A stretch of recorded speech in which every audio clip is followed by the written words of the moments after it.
Fight ഒക്കെ already സ്ക്രിപ്റ്റിൽ designed ആണ്. നമുക്ക് ആകെ ഉള്ളത് ഏത് ഫൈറ്റിന് മുന്നേയും അടിക്കട എന്ന് പ്രേക്ഷകനെ കൊണ്ട് പറയിപ്പിക്കുക എന്നുള്ളത് മാത്രമാണ്.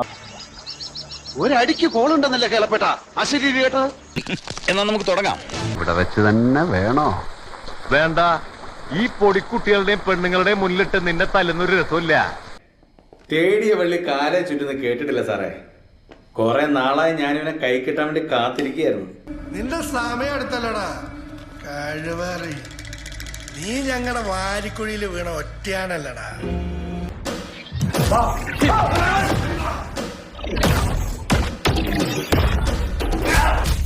ആ പുറത്തോട്ടുള്ള വാലടക്കി അടയ്ക്കരുത്. താൻ ആ ഷട്ടർ അങ്ങ് വെളിയെന്ന് പൂട്ടിയേക്ക. സാർ പൂട്ടടോ.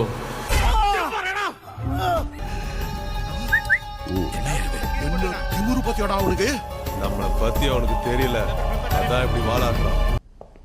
പിന്നെ നിങ്ങൾക്ക് അത്യാവശ്യം ഇറങ്ങി ഓടണം തോന്നിയാൽ അത് നടക്കത്തില്ല. അടിയടാവനെ.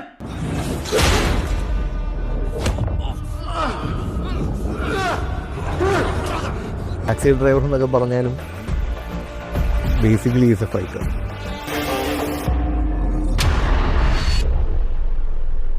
അടി കൊണ്ട പ്രശ്നമില്ലാത്ത ആൾക്കാർക്കൊക്കെ മുന്നോട്ട് വരാം, അല്ലാത്തവരൊക്കെ കുറച്ച് പുറകോട്ട് മാറി നിൽക്കണം. അപ്പൊ തുടങ്ങാം അല്ലേ? പിന്നെ ഹര ഹരോ ഹര.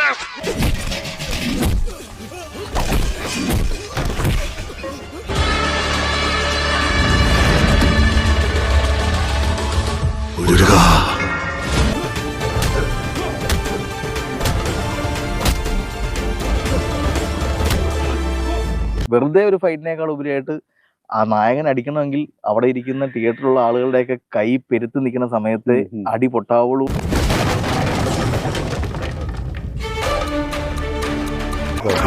സാറ് പറഞ്ഞൊരു ഡയലോഗ് ഉണ്ട്, എനിക്ക് ഭയങ്കര ഇഷ്ടമാണ്. അതിനോട് പറഞ്ഞ പേപ്പറിൽ കണ്ടന്റ് ഉണ്ടെങ്കിൽ പടത്തിലുണ്ടാവും.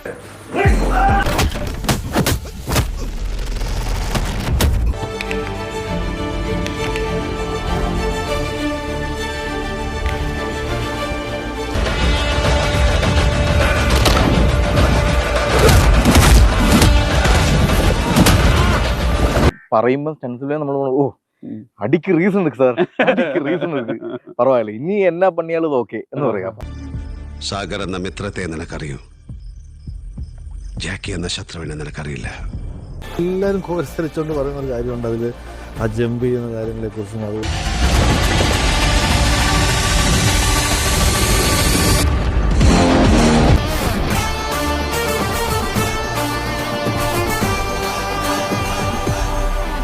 ട്രെയിൻ ഫൈറ്റ് തരുൺ ഭയങ്കര ബ്യൂട്ടിഫുൾ ആയിട്ടാണ് വിഷ്വലൈസ് ചെയ്തിരിക്കുന്നത്.